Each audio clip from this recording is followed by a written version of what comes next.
So the second part was I wanted to do on Ile Ife itself, and it was a completely mind-blowing experience. This gave me a chance again to reflect on what I said in part 1 about the nature of sacrifice. So I would amend that a little bit to say that the first reason for sacrifice is because the deity needs to be satisfied.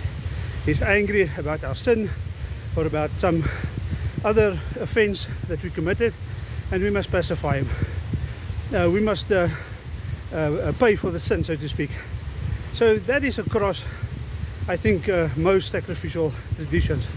The second reason why we sacrifice is because of worship. So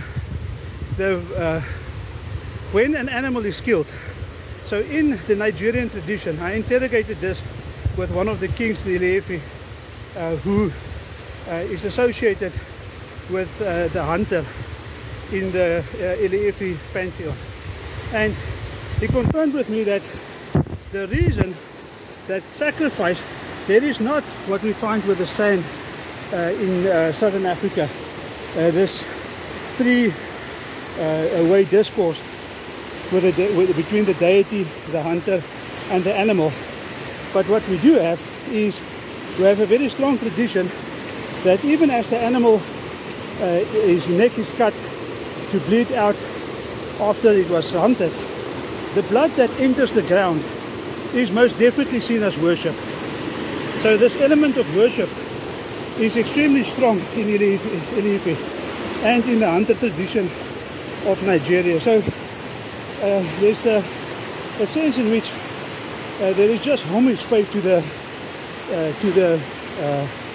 deity. There is, you can fit this into any category that you want. There's also an element where if you want something from the deity, that you have to pay for that. And they've worked out fairly standard prices now, so to speak, for different things that you want. And within that use of the term sacrifice, we find the thing that the deity, through a medium, may say that the sacrifice required is a king, or whatever the case may be.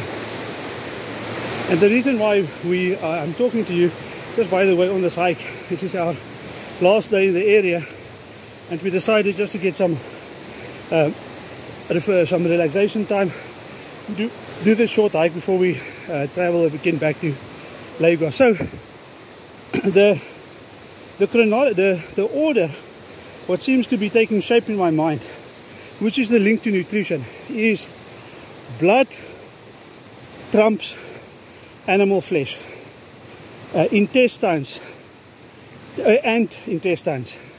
including the skin, trumps animal flesh, particularly for certain ailments. If you, for example, if you're pregnant, or if you're injured, if there's a ligament or cartilage related, joint related type of problems, they will prescribe that you boil the tendons very well, drink the water, and eat the soft boiled tendons, which is basically collagen. So there's nothing new there. But this was known in Africa, and I've encountered the same thing in Asia for millennia. So go back to my hierarchy, if I want to call it that. So blood trumps intestines, hides, and flesh, and intestines and hide trumps flesh. The normal animal meat trumps vegetables, right? And in vegetables, I haven't looked at the difference yet between tubers and other types of crops. Definitely, it is true that the people in West Africa would, for this exact reason, prefer meat over porridge. And as your wealth goes up, you'll eat more meat and consume less porridge. But this was not necessarily to do with you being wealthier and lazier. It had to do with the quality of the nutrition. So I think the order that I just gave is reflected in the animal sacrifice. So the blood is absolutely the most powerful component. In the old days, they used to boil the blood. There is the account from the travels in Africa in the early 1900s, where intestines are boiled in blood and then served. And the German who wrote the work and who did the travels was very impressed with the taste. He was expecting it not to be delicious, and it turned out to be phenomenally delicious. So, but there's obviously a practical reason behind favoring the blood as well, and that is that the blood dissipates down into the ground, and you can, in a sense, see the deity drinking the blood. And so and with the physical pieces of meat, it will be more difficult. So in the tradition, the blood is used for sacrifice, and the most valuable part, I want to emphasize that this dual element, it seems, and I've interrogated this thing at every single point, and with the different kings that we had meetings with, and some of them offered various perspectives. Our host's husband, who's a professor in engineering at the local university, extremely erudite and well-read man, gave us beautiful background to that he remembers his grandmother boiling the blood and creating like a dessert type of thing from it, and that it was highly nutritious, and that they from careful observation and experience, this was seen. So in the course of the day at Ile Ife, at the different holy sites, there was definitely a view that this, oh, here we have somebody welcoming us. There goes another 2,500 naira. So, are you tired? So, so these type of observational, so what I wanted to say is that it was through efforts of the government, it was changed, that people were dissuaded from eating the blood, and today the blood is used for pig fodder, pig feed mixed into, normally just fed to the pigs as it is, and you can then see, but definitely in the old days, the blood was consumed.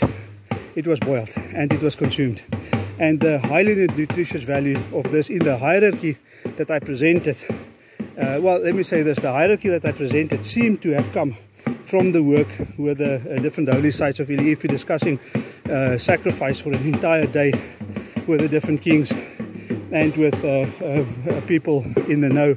And this is the first order, the basis of my investigation. I know that, for example, in America, study was done on scurvy, that there were some professors at universities in America who lived on purely meat for years without developing scurvy. And one of the things that they found is that if they include the intestines, the offal, into their diet, they don't get scurvy. And pointing to a fundamental misunderstanding of this point, and the fact that this knowledge was not present in Europe and in England and in America, as far as at least the white population is concerned, at the close of the 16, 17, 1800s and into the 1900s, when the battle to combat scurvy was the fiercest. So this points to unique knowledge and infrastructure that was available in Africa, and there it seems to me as if in terms of they were not as much they were not reliant at all on curing as a means of preservation, but on later became deep frying through the incorporation of groundnut oil, and then cooking of the meat. And that is still the tradition in Nigeria at this point in time, and in West Africa. So that is a very short section 2 on my visit to Ile Ife. I've done a piece that I wrote last night, which I will post. I will make these two parts part of that post, and I will also post them together, that you can read it. It's an honest assessment of what happened yesterday. It was I didn't sleep last night, to say the least, and to make sense of it. At about 2 o'clock I started writing about it, and then after that I managed to fall asleep and had a very good night's rest. And in general, it was just a completely mind-blowing experience. So this little hike we did was a fantastic, get my mind settled for get back to the grinding stone again on Monday, and to the work at hand in Lagos. I'm